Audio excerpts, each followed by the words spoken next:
राधे राधे अथाह YouTube channel पर हम आपका स्वागत करते हैं और आपको आज की कहानी शीर्षक से जोड़कर संसार की सबसे शक्तिशाली वस्तु नाम की कहानी सुनाने जा रहे हैं।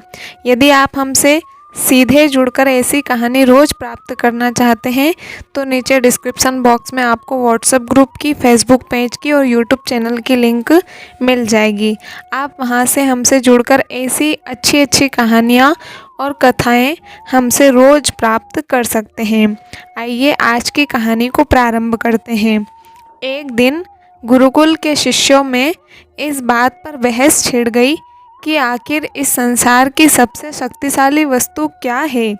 कोई कुछ कहता तो कोई कुछ कहता। जब पारस्परिक विवाद का कोई निर्णय न निकला तो फिर सभी शिष्य गुरुजी के पास पहुँचे। सबसे पहले गुरुजी ने उन सभी शिष्यों की बातों को सुना और कुछ सोचने के बाद बोले, तुम सबों की बुद्धि खराब हो गई है। क्या ये अनाप शनाप निरर्थक प्रश्न कर रहे हो। इतना कहकर गुरुजी वहाँ से चले गए। हमेशा शांत स्वभाव रहने वाले गुरुजी से किसी ने इस प्रतिक्रिया की उम्मीद नहीं की थी। सभी शिष्य क्रोधित हो उठे और आपस में गुरुजी के इस व्यवहार की आलोचना करने लगे। अभी वे आलोचना कर ही रहे थे कि तभी गुरुजी उनके समक्ष पहुँचे और बोले, मुझे तुम सब पर गर्व है। तुम लोग अपना एक भी क्षण व्यर्थ नहीं करते और अवकाश के समय भी ज्ञान चर्चा किया करते हो। गुरुजी से प्रशंसा के बोल सुनकर शिष्य गदगद हो गए।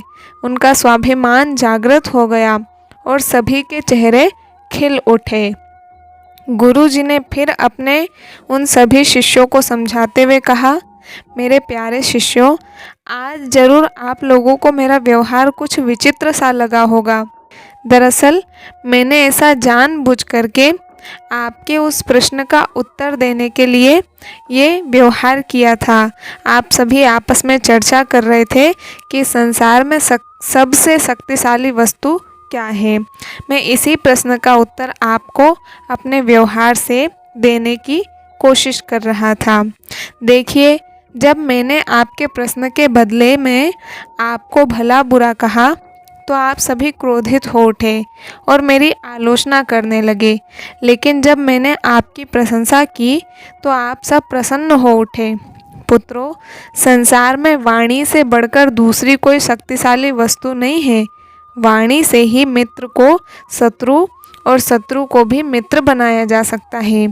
ऐसी शक्तिशाली वस्तु का प्रयोग प्रत्येक व्यक्ति को सोच समझकर करना चाहिए। वाणी का माधुर्य लोगों को अपनी ओर आकर्षित कर लेता है। गुरुजी की बातें सुनकर शिष्यगण संतुष्ट होकर लौट आए और उस दिन से मीठा बोलने का अभ्यास करने लगे।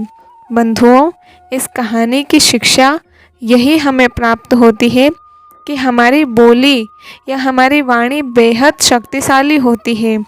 ज़रूरत है इसका सही प्रयोग करने की। यदि हम अपनी बोली अच्छी रखते हैं और अपनी बात बिना औरों को ठेस पहुंचाए हुए कहते हैं तो ये हमारे व्यक्तित्व को संवारता है और हमें लोगों के बीच लोकप्रिय बनाता है। वहीं अगर हम सामान्य बात भी क्रोध के साथ कहते हैं तो ना हम ठीक से अपना संदेश कह पाते हैं और ना ही दूसरों के हृदय में अपने लिए कोई जगह बना पाते हैं। अतः हमें हमेशा सही शब्दों और सही लहजे का चुनाव करना चाहिए। आपको यदि कहानी अच्छी लगी हो तो लाइक, शेयर और कमेंट करके हमारे चैनल को सब्सक्राइब ज़रूर कीजिएगा। मिलते हैं अगले वीडियो के साथ। तब तक के लिए सभी को राधे राधे।